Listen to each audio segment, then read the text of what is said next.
You are watching this video because you want to learn more about vacuum cleaner performance. The vacuum cleaner industry is a competitive market. Sales brochures are rife with exaggerated claims. You'll come across obscure definitions. Manufacturers will use confusing performance measurements that mean nothing to the consumer. Canavac would like to help you navigate this information maze by answering your questions about central vacuum cleaner systems.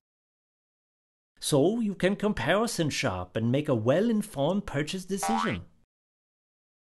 It is our hope, regardless of the brand that you choose, that you will find a quality central vacuum cleaner that will make you want to tell your friends and relatives, now and for many years to come, that you love your central vacuum cleaner.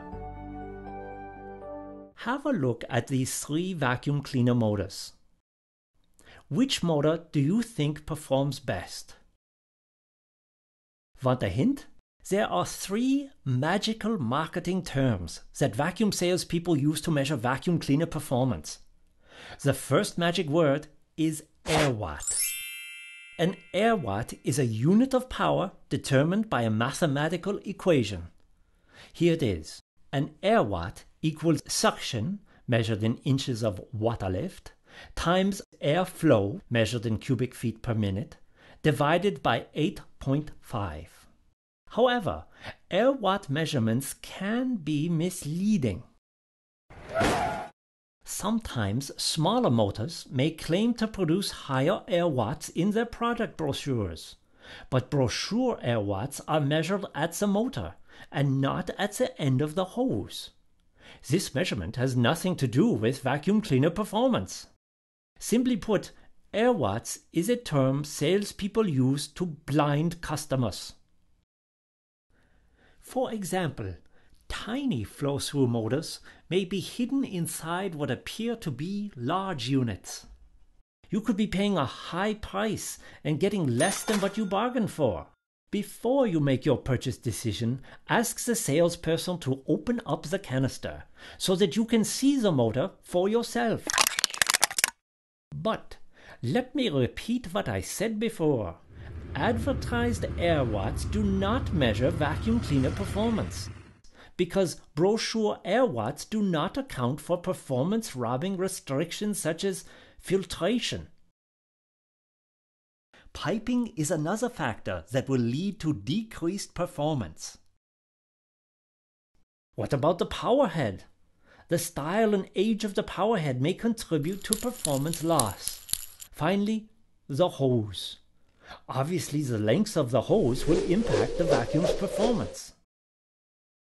What happens when the airwatt measurement is taken at the end of the hose?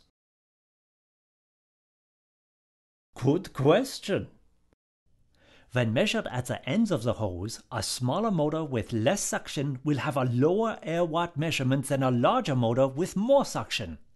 So you see, brochure airwatts are not a very good way to evaluate the best performance or value of a vacuum system. The second magic marketing term that vacuum salespeople use to measure performance is airflow. Airflow is measured in cubic feet per minute. This measurement tells how much air the central vacuum motor can move. Imagine your central vacuum motor is like a jet engine. Turbine propellers are spinning at thousands of revolutions per minute, generating tremendous suction and producing a huge amount of airflow which is then exhausted. A central vacuum motor operates along the same principle.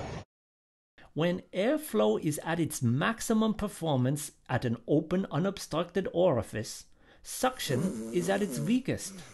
However, as the orifice gets smaller, suction increases. You might compare this to walking between 2 city skyscrapers on an otherwise calm day. Between the buildings, you will notice a big increase in wind speed. What you need to know is that airflow and suction at the end of the hose work together to clean floors. More suction, better airflow. That is why systems with more suction offer better end-of-the-hose cleaning performance. And this leads us finally to our third magic marketing term, suction. Suction is measured in inches of water lift. This is determined by sucking a 1-inch column of water vertically to its maximum height in inches. So, we've talked about airwatts and airflow, but suction is what is really important. A motor with greater suction will deliver better performance at the end of the hose. This is where size matters. There are many vacuum cleaner choices available, but the quality and longevity of each depends on the motor. A central vacuum motor consists of several parts. These include motor carbon brushes that conduct electrical current, the armature, which converts electrical power to mechanical torque, the field, which is the magnetic component of a motor, and the intake fans. Typically, more intake fans, the greater the size, the greater the performance. Do you remember we asked you which of these 3 vacuum motors performs best? These 3 motor types are called the flow-through motor, the peripheral bypass motor, and the tangential bypass motor. A flow-through motor is the most affordable, but it typically has the shortest life expectancy, does not have a dedicated cooling fan, and uses exhausting air to cool the motor. This is a good motor, but the least desirable of the 3. A peripheral bypass motor is a motor with a dedicated cooling fan that blows fresh, clean air over the armature and exhausts it through small vents around the side of the motor. This motor is a better option, but it also exhausts heated air around the motor, which can affect motor life. The third type of motor is the tangential bypass motor. This motor is the largest, most powerful, and generally the most reliable. Dedicated clean air cools the motor, while the tangential exhaust expels all heated, dirty air from the motor chamber.